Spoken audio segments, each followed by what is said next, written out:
বিশ্বনবী এমন ভাবে কোরআনের দার্স আমাকে দিয়েছেন, কোরআনে যত সূরা নাজিল হয়েছে, যেখানে নাজিল হোক না কেন আমি জানি এটা কোথায় নাজিল হয়েছে এবং কোন প্রেক্ষাপটে নাজিল হয়েছে। এমন একটা সূরা নাই যে সূরার কোথায় নাজিল হয়েছে আমি মাসুদের জানা নাই, কোন প্রেক্ষাপটে নাজিল হয়েছে আমার জানা নাই। এরকম ঘটবে না, চিল্লায় বলেন আল্লাহু আকবার।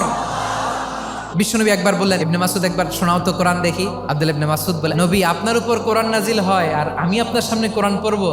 বিশ্বনবী বললেন, আমি নিজে পড়তে যেমনি ভালোবাসি, অন্যে পড়ুক আমি শুনবো, এটাও আমি ভালোবাসি। সূরা নিসা তিনি তেলাওয়াত করে শুনিয়েছেন। এমন সূক্ষ্ম সূক্ষ্ম বিষয় বিশ্বনবী উনাকে ধরিয়ে দিয়েছেন, উনি হয়ে গিয়েছেন ফাকিহুল উম্মাহ।